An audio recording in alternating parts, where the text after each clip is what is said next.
Salut et bienvenue sur la chaîne YouTube de Foil Magazine. Je suis très heureux de faire cette nouvelle vidéo avec toi car je viens juste de recevoir mon nouveau Foil Assist, c'est le Manta Foil Take-Off Flow, rien que ça. Alors, si tu suis un peu l'actualité et les réseaux, tu sais que ce Foil Assist fait beaucoup parler de lui. Il vient vraiment d'arriver en Europe et en France et c'est pourquoi je voulais à tout prix faire cette vidéo avec toi aujourd'hui. Alors j'ai déjà pas mal essayé d'e-foil, j'ai aussi pas mal essayé le Foil Assist Foil Drive avec ma copine Olivia Piana au Portugal, mais j'avais pas encore testé celui-ci, donc vraiment j'ai hâte de t'expliquer tout ça et vite aller l'essayer sur le plan d'eau juste en face. Donc aujourd'hui ça tombe bien, le soleil est de retour, alors par contre ils n'avaient pas annoncé de vent et en fait là le vent il est carrément en train de forcir, j'aurais presque dû prendre ma wing, mais bon écoute c'est comme ça, on va quand même essayer le Foil Assist mais en mode e-foil parce que là je suis sur lac. Allez sans plus attendre c'est parti, générique.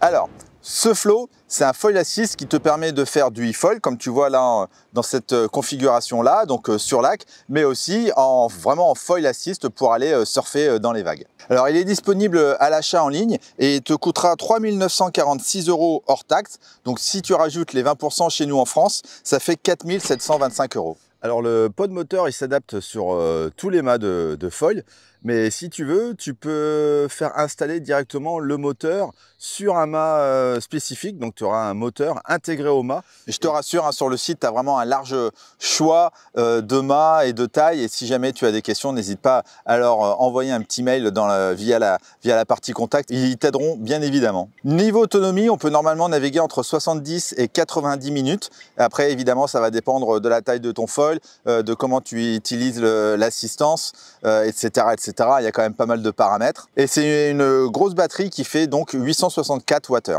Maintenant, faisons un peu un unboxing et regardons ce qu'il y a dans cette mallette. Donc déjà, pour l'ouvrir, tu as des petits clips sur les côtés. Ça, c'est plutôt pas mal foutu. C'est très sécure en tout cas. Et comme tu peux le voir, ça prend pas beaucoup de place, hein. Tu peux vraiment voyager avec ça, vouloir faire du foil et les jours où il n'y a pas de vent, bah, tu le sors et tu le mets en mode e-foil. Donc en termes de compacité, je ne sais pas si ça se dit. En tout cas, c'est une mallette bien compacte et qui se range facilement dans le coffre de ta voiture. Alors à l'intérieur, tu as de la visserie, tu as de la graisse marine, l'hélice, le moteur, la mâchoire, la télécommande et des réglettes cache-câble. Donc soit tu as la petite réglette pour le mettre en mode Foil Assist ou la grande réglette comme on a là pour le mettre en mode e-foil. Et sans oublier le manuel d'utilisation. Alors, il a le mérite d'exister, il est pas mal. Manta Foil, ils ont aussi fait une vidéo en anglais. Moi, c'est pour ça que je te fais aujourd'hui cette vidéo en français. Et bien évidemment, à part, tu as le chargeur pour la télécommande et un gros chargeur aéré pour la batterie. Mais ça, je vais y revenir un petit peu plus loin dans la vidéo. Passons au montage. Alors, je t'invite à faire ça chez toi pour la première fois, et puis surtout, faut surtout pas faire ça au-dessus de l'herbe ou au-dessus du sable, parce que tu verras, il y a plein de petites vis avec des petits écrous, tu risques de perdre des pièces, donc surtout fais bien ça chez toi tranquillement. Pour commencer, il faut mettre les T-nuts sur la planche. Donc moi je les avais pas, mais en fait eux ils te vendent des T-nuts avec une vis de serrage, ce qui fait que tu mets bien ta position de mât, tu serres bien tout ça, et comme ça après quand tu mets le Foil Assist, parce que c'est des gros trous noirs et donc tu vois rien, donc au niveau du positionnement ça va t'aider, tu sais que tes écrous en fait ils seront bien pile poil au bon endroit, ça c'est important. Au niveau des grosses vis, donc tu as le choix entre du M6 et du M8, donc ça c'est bien aussi au niveau des écrous. Et dans les jours à venir, tu vas avoir aussi bientôt de disponibles des grosses vis papillons. Elles vont te permettre justement de monter encore plus rapidement ton take-off. Tu peux aussi mettre de la mousse dans tes racks pour améliorer le signal en fonction de ta planche. Niveau positionnement sur la planche, moi je l'ai mis au milieu. Comme ça, on verra bien après, une fois sur l'eau, ce que ça donne, s'il faudra que je le recule ou que je l'avance un petit peu. Là, franchement, ça va dépendre de ta planche, de ton foil, de tellement plein de paramètres. Même moi, tu vois, je ne sais pas trop où le mettre. Donc là, il faut y aller à tâtons, il faut faire des tests. Maintenant, assemblons le moteur au mât. Donc comme je te l'ai dit, là, je l'ai mis en mode e-foil pour pouvoir naviguer cet après-midi sur le lac. Et le vent, il forcit de plus en plus. Je suis vraiment dégoûté. J'aurais vraiment dû sortir la wing aujourd'hui. Tu prends le support de moteur universel et tu dévisses les deux grosses vis. Ensuite, il va falloir choisir les bons caoutchoucs pour que ça serre bien ton mât. Donc, il te livre avec 3 jeux de caoutchouc. Tu as du 5, du 4 et du 3. Là, c'est pareil, il va falloir y aller à tâtons. Donc, tu mets bien les petits caoutchoucs sur les côtés et après, tu serres. Donc, si tu serres bien, tu ne dois pas avoir de jeu à l'avant et tu ne dois pas non plus avoir ton moteur qui se balade en haut et à droite. Donc pareil, les caoutchoucs, faut vraiment bien appuyer dessus parce que sinon ils vont tout le temps tomber et tu vas galérer. Ça, c'est un petit conseil. Alors me concernant, il a fallu que je mette du 4 à l'avant et du 5 à l'arrière. Voilà. Mais là, c'est pareil. Il va falloir, ça va te prendre un petit peu de temps pour la première fois. Il va falloir vraiment que tu trouves le bon réglage. Alors, tu as un nouveau pod qui arrive dans les prochains jours également, que je vais bientôt recevoir. Et lui, il va te faire gagner du temps. Tu verras, tu pourras mettre encore plus rapidement ton pod sur ton mât. Et au final, tu mettras plus que vraiment 5 minutes pour monter tout ça. Après, tu mets le mât à plat et tu positionnes la réglette. Donc, soit en mode foil assist, soit en mode e-foil. C'est ce qui va te permettre justement de savoir où positionner exactement, à quelle hauteur le moteur sur le mât. Attention aussi, il y a un sens à la réglette. Il faut mettre la réglette avec le petit décrochement en bas. Tu passes le câble dans la réglette et pareil, après, tu serres bien tout pour que ça soit bien compact. Après, on va mettre la mâchoire, le serrage intermédiaire. Donc pareil, en mode e-foil, c'est un peu plus galère parce que tu dois le faire 2 fois, alors qu'en mode foil assist, tu le fais qu'une fois. C'est pareil, tu dévisses bien tout. Attention, il y a des petits écrous, donc fais bien attention de ne pas les perdre. Donc pareil, là moi j'ai mis pareil du 4 à l'avant en termes de caoutchouc et du 5 à l'arrière. Et enfin, tu mets le dernier, donc celui qui est tout en bas. Fais bien attention aussi, aligne bien le tout et aligne bien la réglette, qu'il n'y ait pas des mâchoires qui soient un peu de travers et autres. Il faut vraiment être précis par rapport à tout ça. Tu peux aussi monter ton moteur en mode foil assist avec un guide câble en plastique et après tu mets du gros scotch tout autour. Alors bon, c'est pas très durable, mais bon, c'est plus rapide pour certains. Maintenant que tout ça c'est bon, il faut mettre l'hélice. Donc l'hélice, elle est dans une petite boîte à part. Donc comme tu peux le voir, c'est une hélice avec 2 pales et tu as la visserie à l'intérieur de la petite boîte.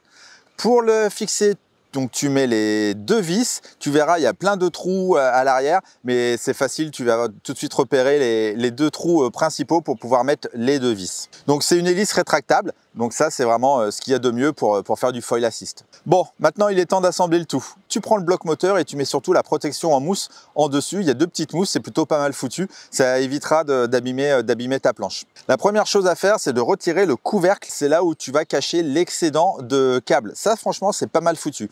Ensuite, tu mets un peu de gel marin qui est livré avec l'ensemble sur la connectique et tu enlèves bien la petite vis. Tu plugues, il faut vraiment l'enfoncer bien à fond et tu remets la petite vis. Encore une petite vis, hein. C'est pour ça que je te disais, il faut vraiment faire attention à la visserie. Et tu ranges bien évidemment l'excédent de câble dans la petite trappe d'arrière et tu revisses la petite trappe, tu refermes le tout et là normalement on est bon. On positionne le mât et après on fixe l'ensemble. Dis-toi que le plus dur est fait. Maintenant, il va falloir connecter la télécommande. Donc, pour allumer la télécommande, tu appuies sur le bouton du milieu qui est le bouton haut. Il faut vraiment attendre que la boucle complète se fasse pour que la télécommande s'allume. Ensuite, tu as un petit aimant en bas de la télécommande et tu as un capteur magnétique à l'avant de la batterie.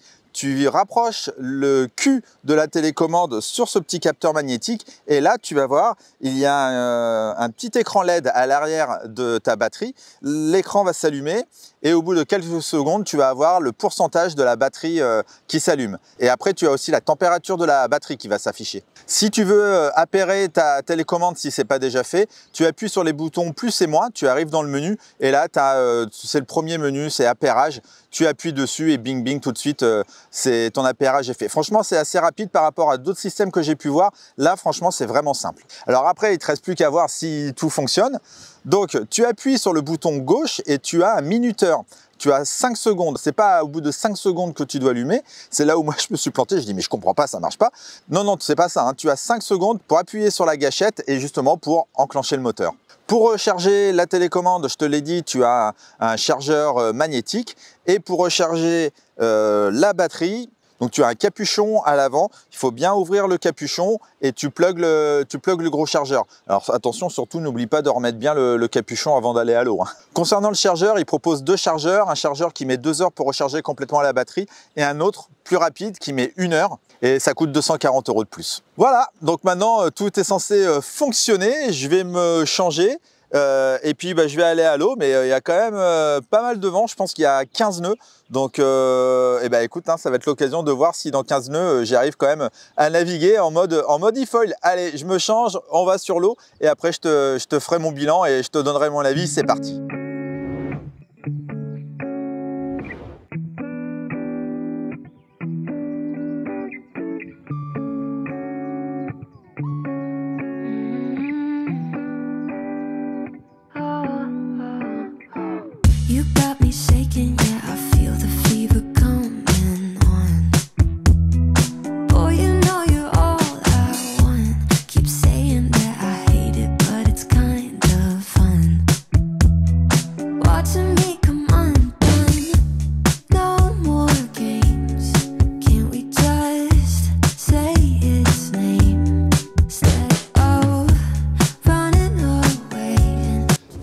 Voilà les amis, ça y est, je viens de terminer ma session ici sur le lac de Moisson-Lavacourt, les boucles de Seine en Île-de-France. Écoute, j'ai eu beaucoup de vent, j'ai eu du 14 nœuds mais avec des bonnes grosses rafales, donc là ça va, ça y est, ça s'est un peu calmé. Je le rappelle, l'eau elle est à 7 degrés, donc heureusement que j'ai une bonne combi, mais au début je me suis dit mince, sans gants je vais pas pouvoir rester longtemps. Bref, écoute, je vais te faire le bilan de cette heure de navigation avec ce Foil Assist Manta Foil Take-Off. Écoute, déjà, je vais revenir un petit peu en arrière sur le montage et tout ça. Sincèrement, la première fois, en toute franchise, c'est vraiment pas très simple. Il faut vraiment comprendre le système, il y a beaucoup de visseries, etc. etc. J'avoue, j'ai un peu galéré, j'ai un petit peu pesté, alors qu'au final, c'était vraiment pas si compliqué que ça. C'est moi qui me suis un peu mis des nœuds au cerveau, mais en tout cas, ça fonctionne. En plus, je l'ai mis en mode e-foil, donc forcément, comme il y a les deux mâchoires en plus, donc c'est un petit peu plus compliqué. Mais je m'en suis sorti, et la preuve, j'ai pu naviguer là pendant 1 heure vraiment sans aucun problème. Un conseil direct, si tu mets 4500 balles dans ce genre de matos, sincèrement, prends-toi 2 mâts. Et il y a un mât sur lequel tu auras toujours ton foil assist ou ton e-foil de montée et tu auras ton mât pour faire ta wing ou ton surf. C'est ce qu'ils m'ont dit aussi chez Mantafoil. La plupart des gens achètent 2 mâts et ils laissent leur foil assist monter tout le temps sur leur mât et comme ça tout est plus simple. Sinon au niveau packaging, tout ça c'est vraiment très quali. La télécommande elle est vraiment très bien, tu as toutes les informations, les satellites, tu as la communication, la puissance de la batterie, la puissance que tu dégages. Moi qui bigle pas grand chose de près, eh bien écoute, c'est quand même écrit assez gros, j'arrive à m'en sortir et donc là c'est super. En termes de puissance batterie, écoute, j'ai navigué, ouais, je pense, faudra que je regarde ma montre, mais je crois que c'est 50 minutes et il me reste 50% de batterie. Donc juste à faire des ronds dans l'eau. Après, niveau taille de planche, bah, j'ai ma planche fusée qui fait 90 litres et en termes de foil, j'avais un 1350. Comme c'était la première fois que j'en faisais, je voulais pas mettre tout de suite mon 1100 ou voire même le 980. Mais je pense qu'on peut vite, ça peut vite être joueur et on peut vite descendre en taille de foil. Et après, dans la navigation, hein, donc là, la navigation en mode e-foil, écoute, avec mon 1350, de toute façon, celui-là, je l'adore, c'est mon foil de light. Donc j'arrive quand même à bien tourner, comme tu peux le voir sur les images, aussi bien en frontside qu'en backside, j'arrive bien à tourner. Quand tu tournes, il faut toujours mettre un petit peu plus de puissance, il faut redonner un petit peu de power, parce que bah, forcément, vu que tu tournes, tu perds un peu en portance. Donc une fois que tu as chopé le coup, ça va. Donc je reviens en arrière au niveau du take-off. Écoute, moi, en termes de puissance, je l'avais mis en slow et sur 10. Finalement, avec mes 80 kg, il fallait que j'ai mis la puissance sur 15 et j'ai mis en normal en termes de puissance. J'avais quand même plus de patates, surtout que, comme je te l'ai dit, face au vent, avec 14 nœuds, j'arrivais pas à voler, j'avais plus assez de puissance. Le vent, il se mettait sous la planche et donc je retombais direct. Donc ça, c'est pour les petits réglages. Je verrai, peut-être que je te ferai une vidéo sur tous les réglages qu'il y a à faire sur la télécommande, mais elle est ultra simple. C'est très pratique d'avoir aussi la petite dragonne autour du poignet. C'est vraiment très quali aussi. Ça se sert bien. J'ai pas eu peur de la perdre. Et puis après, en vol, écoute, par rapport à des e-foils, bon, qui étaient plus puissants, je te l'accorde, mais en termes de bruit, alors là, sincèrement, je crois que même par rapport à un foil assist que j'ai déjà entendu, il va falloir qu'avec les copains on fasse des tests, je crois, pour les mettre les deux l'un à côté de l'autre. Je t'assure, ça fait carrément moins de bruit. Mais alors, un truc de dingue. Ça fait quand même un petit peu de bruit, mais alors, quasiment rien. Après, je pense que si je le mets en mode foil assist et qu'il sera plus près de l'eau, là, peut-être qu'en effet, il fera plus de bruit. En mode e-foil, écoute, impeccable. Niveau, je te dis, niveau puissance, niveau stabilité, bah, tu as vu, c'est une planche fusée, donc il a fallu que je prenne mes marques. Je suis pas trop mauvais en e-foil, hein, je me débrouille bien. Tous les e-foils que j'ai pu tester, au bout de quelques secondes, j'étais debout. Et là, franchement, pareil. Par rapport à un e-foil, pour moi, il n'y a pas photo. C'est ma planche. C'est mon mât, c'est mon foil. J'ai pas une planche en plus d'e-foil. J'ai pas tout un gros combo à transporter, un mât avec le moteur et tout. Tout tient dans une petite mallette. Bon, et après dans une autre petite mallette, on va dire entre guillemets, parce que le chargeur il est quand même gros, il faut aussi de la place. Mais sincèrement, pour voyager, enfin si je pars en trip dans le sud et qu'il n'y a pas de vent, franchement, je prends ma petite mallette foil assist, Manta foil take-off. Hein. C'est ça qui est génial, c'est ça qui est vraiment génial. Hyper content hyper satisfait du produit, très simple. Les réglages sont bien aussi au niveau de la télécommande. Je te l'ai dit, c'est juste un petit peu la mise en place, la mise en forme qui prend un petit peu plus de temps que ce que je ne pensais. Vivement que ça soit juste du plug and play, mais bon, on n'en est pas encore là. Mais un essai vraiment très concluant. Bravo Mantafoil pour ce foil assist take-off. C'est du bon boulot, ça marche super bien. Je me suis bien amusé à godiller là un peu entre les bateaux. Alors, je suis pas allé trop loin non plus pour une première fois. Pourquoi? Parce que ça m'est déjà arrivé de tester des e-foils et de me retrouver à l'autre bout du lac, tomber en panne et de mettre 1 heure pour rentrer à la nage avec un truc qui pèse 25 kg. Voilà, ça j'ai compris. Donc je suis vraiment resté naviguer là juste sur le lac derrière entre les bateaux, mais c'était vraiment super. Donc voilà, prochaine étape, peut-être ce week-end en Normandie. Ils annoncent 50 cm de houle, 14 de période. Donc je sais pas, vu que j'en ai fait qu'une fois, je sais pas si ça sera très raisonnable d'y aller. Je vais plutôt essayer dans des petites vagues d'abord. Sinon j'irai faire un petit tour en Bretagne. Donc écoute, ça sera la surprise dans la prochaine vidéo, et cette fois-ci en mode foil assist. On verra bien où ça sera. Ça sera peut-être plus tôt que prévu, ou alors il faudra que tu attendes un petit peu. En tout cas, encore un grand merci à Mantafoil de m'avoir prêté ce take-off. Je crois qu'il va falloir que je négocie avec eux parce que je pense que ça va être plus qu'un prêt. Je pense que je vais vite vouloir le garder, cet engin. Et quant à moi, écoute, je te dis à très vite pour de prochaines vidéos du monde du foil sur Foil Magazine. Ciao, ciao!